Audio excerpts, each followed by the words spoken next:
সালামু আলাইকুম। নবম শ্রেণীর শিক্ষার্থীরা, আশা করি সবাই ভালো আছো। আমি মেহেদী হাসান আবির। এখন আমি তোমাদের সাথে আলোচনা করব নবম শ্রেণীর বিজ্ঞান ক সেটের প্রশ্নটি নিয়ে। তোমরা অনেকে বিজ্ঞান ক সেটের কোয়েশ্চেনটি আলোচনা করতে বলছিলা। তো এখন আমি তোমাদের সাথে বিজ্ঞান ক সেটের প্রশ্ন যেটা আছে এটা আলোচনা করতেছি। তো যাদের বিজ্ঞান ক সেট এক্সাম হচ্ছে তারা প্রশ্নটা সম্পূর্ণ দেখো, কারণ এই প্রশ্নটা তোমার জন্য খুবই বেশি গুরুত্বপূর্ণ। এই প্রশ্নটা তোমাদের 100% পরীক্ষায় কমন আসে এবং তোমরা যদি আমার ফেসবুক পেজ, ইউটিউব, টিকটক যা ইচ্ছা চেক করো, তাহলে কিন্তু তুমি বুঝতে পারবে যে আমি সত্য বলতেছি নাকি মিথ্যা বলতেছি। ওকে? এখন দেখো যে বিজ্ঞানের যে নবম শ্রেণীর যে ক সেটের কোয়েশ্চেনটা আছে এখানে কি দেয়া আছে? যেমন এম হচ্ছে ঘি, পনির, এন হচ্ছে আমলকি, লেবু, পি হচ্ছে গম, খেজুর। ক নাম্বার কোয়েশ্চেনটা হচ্ছে সুষম খাদ্য পিরামিড কাকে বলে? খ নাম্বার বাসি খাবার খাওয়া অনুচিত ব্যাখ্যা করো। গ নাম্বার পি জাতীয় খাদ্যের প্রয়োজনীয়তা লিখো। তারপর দেখো ২ নাম্বার কি লেখছে? নিউট্রিয়েন্টস বলতে কি বোঝায়? ফুড পয়জনিং বলতে কি বোঝায়?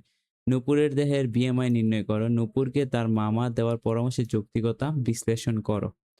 তারপর দেখো ৩ নাম্বার হচ্ছে মেরিন ওয়াটার কাকে বলে? বৈশ্বিক উষ্ণতা বলতে কি বোঝায়? জলজ উদ্ভিদের জন্য উদ্ভিদের X এর প্রয়োজনীয়তা ব্যাখ্যা করো। উদ্ভিদের X এর দূষণ প্রতিরোধে তুমি কি পদক্ষেপ গ্রহণ করবে? তো এখানে সুন্দরভাবে সবগুলা কোয়েশ্চেন কিন্তু একদম ইজিলি ভাবে দেখা যাচ্ছে। আর আমি জানি তুমি যদি এগুলা বাসার মধ্যে প্র্যাকটিস করো এবং তুমি এগুলা ভালোভাবে পড়ো তাহলে কিন্তু তোমার পরীক্ষার মধ্যে 100% কমন আসবে। আর যাদের ক সেট এক্সাম হচ্ছে তাদের তো একটা কোনো কথাই নেই, এখান থেকে 100 থেকে 100% কমন আসবে মানে আসবেই। ঠিক আছে? তারপর দেখো রহিমের রক্তে লোহিত রক্তকণিকা দেখতে কাস্তের মতো, ফলে রক্ত চলাচল বাধা সৃষ্টি করে।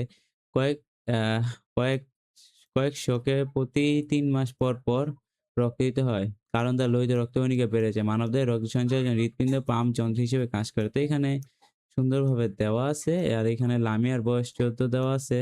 তো যাই হোক এগুলো তোমরা ভালোভাবে পড়বা। আর এই যে ৮ নাম্বার আর এই যে দেখো এখানে দেওয়া আছে তোমাদের যে সংক্ষিপ্ত প্রশ্নগুলো আছে এগুলো দেখো। স্বাস্থ্য রক্ষায় প্রাকৃতিক খাদ্য ফাস্ট ফুডের প্রভাব।